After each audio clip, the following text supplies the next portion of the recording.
In the summer of 2006, Jeonju, a bustling city in South Korea's North Jeolla province, was alive with the rhythm of student life. The semester at Chonbuk National University had just come to an end, and for most students, June 6th marked a night of relief, laughter, and celebration. Among them was Lee Yoon-Hee, a 29-year-old veterinary student who had been navigating the pressures of exams and the looming responsibilities of adulthood. To those who knew her best, Yoon-Hee represented resilience. Her dedication to her studies was coupled with a quiet optimism about the future, and she was deeply respected among her peers. That evening, Yoon-Hee attended an end-of-term gathering with classmates, a party located about 1.5 kilometers from the small studio apartment she rented in Hyeojidong. Friends later recalled her demeanor as relaxed, if somewhat reserved, preferring light conversation over the louder, more raucous energy of the night. She stayed long enough to mark the end of the term but left before many others, stepping out into the warm air with the intention of heading home. Her walk was unremarkable in distance, but the significance of that short stretch between the gathering and her apartment would become a chilling gap in the timeline of her life. At approximately midnight, she was seen leaving the venue alone, and it was assumed she reached her apartment soon afterward. The streets she crossed were quiet but familiar, lined with small shops and the occasional late-night passerby. Nothing on the surface seemed threatening. Yet, from that moment forward, Lee Yoon-Hee vanished into silence. When she failed to appear the following morning, alarm did not immediately spread. For her classmates, still recovering from a night of drinking and celebration, her absence was easy to overlook. But as hours turned into a day, unease began to grow. Yoon-Hee was not the kind of person to disappear without reason.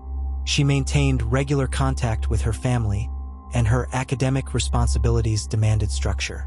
By the second day, her parents, who lived outside Jeonju, grew increasingly concerned when calls went unanswered.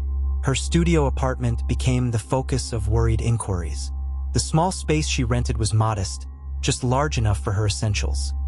A bed, a desk piled with textbooks, and the computer she used to study and stay connected. Friends, concerned for her well-being, entered the apartment themselves. It was a decision made out of urgency rather than caution, but in doing so, they disrupted what might have been the only intact crime scene tied to her disappearance. The apartment appeared mostly normal, with no immediate signs of struggle.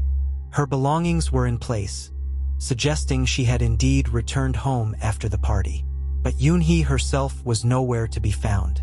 As news of her disappearance spread, early search efforts unfolded with the urgency that accompanies a case still fresh. Flyers were distributed across the neighborhood, and classmates retraced the path she had taken from the party, questioning nearby shop owners, residents, and anyone who might have caught a glimpse of her. Yet there were no credible sightings. The distance she walked was short, but the void of witnesses was unsettling. Her parents arrived in Jeonju within days, propelled by fear and disbelief. They found little comfort in the fact that her last known steps had been so ordinary: an end-of-semester party, a short walk home, a return to her apartment. To them, the absence of evidence only deepened the mystery. If something sinister had occurred, it had unfolded with precision, leaving behind nothing tangible to explain her disappearance. The first week became a blur of hope, fear, and unanswered questions. Friends replayed their last interactions with her, searching for overlooked details. Some insisted she seemed preoccupied at the party, while others said she was her usual self. But no one could recall anything unusual that suggested what was to come. Police involvement began slowly, with initial theories leaning toward the possibility that Yoon-Hee had left voluntarily. For her family, such a suggestion was unthinkable. She had invested years into her studies, was nearing the completion of her program, and had made no indication that she planned to abandon her life. As days passed, the streets of Jeonju carried her name in whispers. Posters with her photograph, a smiling young woman with determined eyes, began appearing across campus and the surrounding neighborhoods. To the city, she became a face on a flyer, a student who had stepped into the night and did not return. To her parents, she remained their daughter, her absence intolerable and her fate unfathomable. What made the case chilling from the start was not just that Yoon-Hee had disappeared, but that her last known moments were so ordinary.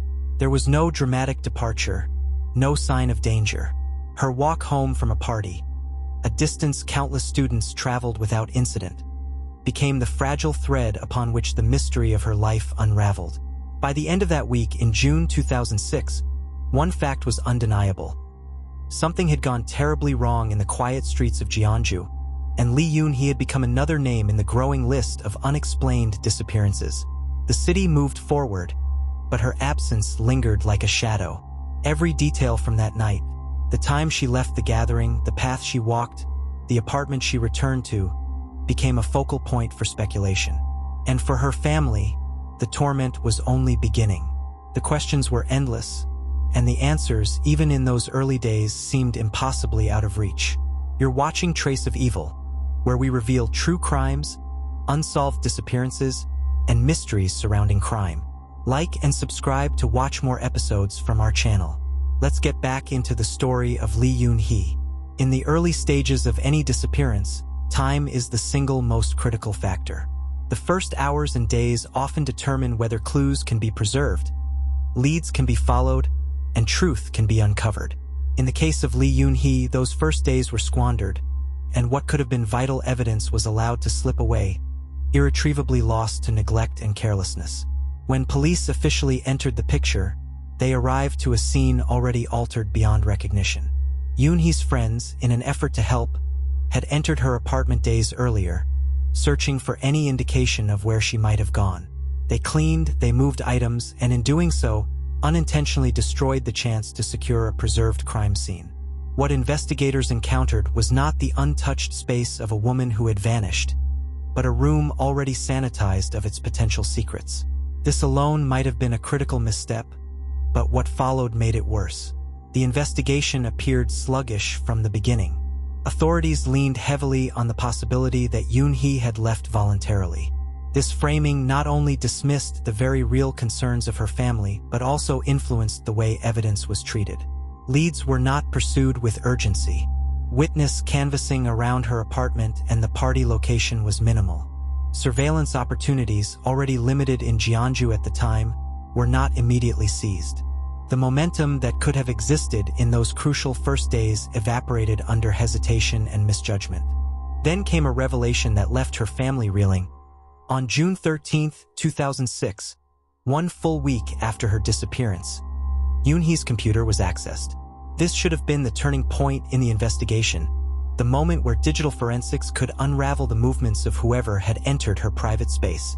But instead of a breakthrough, it became another symbol of what her parents would later call outright negligence. Messenger conversations were found to have been erased.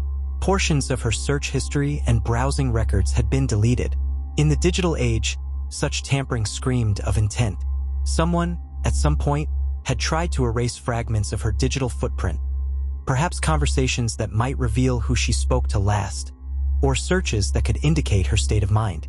Yet, despite the gravity of this discovery, authorities failed to trace the activity properly. No comprehensive forensic analysis was conducted, or if it was, the results were never shared publicly. The questions of who accessed her computer, from where, and for what purpose were left unanswered. For her parents, this development marked the moment their confidence in the system collapsed. They had arrived in Namyangju desperate for answers, hoping the police would uncover the truth. Instead, they watched as leads dissolved into nothingness. They pressed investigators. Why was no timeline reconstructed from the computer's activity? Why had her online conversations been erased without explanation? And why had no one been held accountable for failing to secure her apartment before it was disturbed? The answers were vague, often deflecting responsibility, leaving the family with only suspicion. Their frustration deepened as weeks turned into months. The silence from authorities became more painful than the uncertainty of not knowing. Even basic investigative standards seemed overlooked. Interviews with classmates who attended the party were not exhaustive. Potentially significant gaps in the timeline between her arrival home and the discovery of her absence were not filled. The possibility that someone had been following her, or that she may have been targeted specifically, was barely explored in official channels. The lack of transparency led her parents to conduct their own form of investigation. They returned to her apartment repeatedly, retracing her steps, speaking to neighbors, seeking anyone who might recall something. A sound in the night, a stranger lingering nearby, a detail overlooked. Each time, they came away with little more than the hollow echo of what might have been found if the case had been handled differently in those first days. What became increasingly clear was that mishandling had not just been a matter of incompetence. It had actively reshaped the trajectory of the case. Without a preserved crime scene, without reliable digital records, and without urgent pursuit of witnesses, the trail had gone cold within weeks. What might have been solvable had become, instead, an enduring mystery. The local community, meanwhile, began whispering about what could have happened. Theories circulated. Some believed she had been lured away by someone she trusted. Others suggested foul play by an unknown predator. A few clung to the idea that she had chosen to disappear.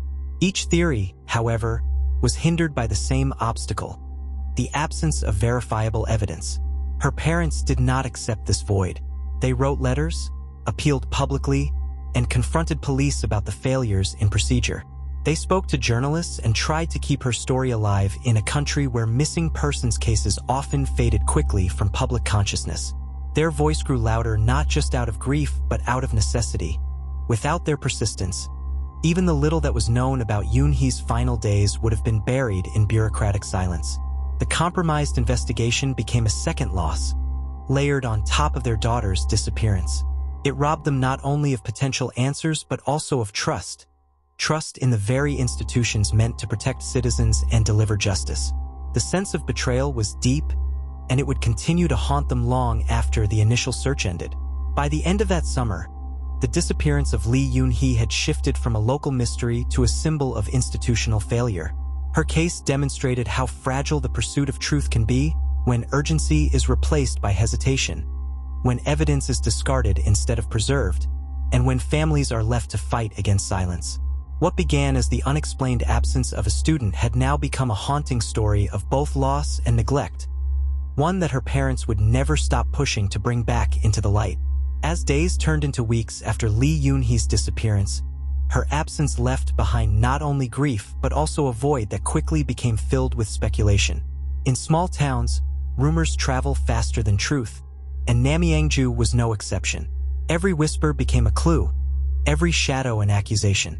The lack of definitive evidence meant that in the eyes of the public, almost anyone could be a suspect, or at least part of a larger, unsettling puzzle. At first, the rumors centered on Yoon-Hee's home life.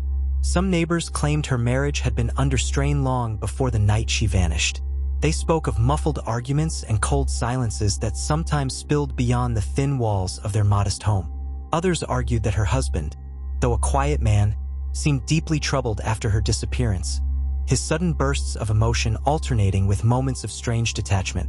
The police investigated these claims but found little substance beyond the natural strain of a man who had lost his wife in the most inexplicable way.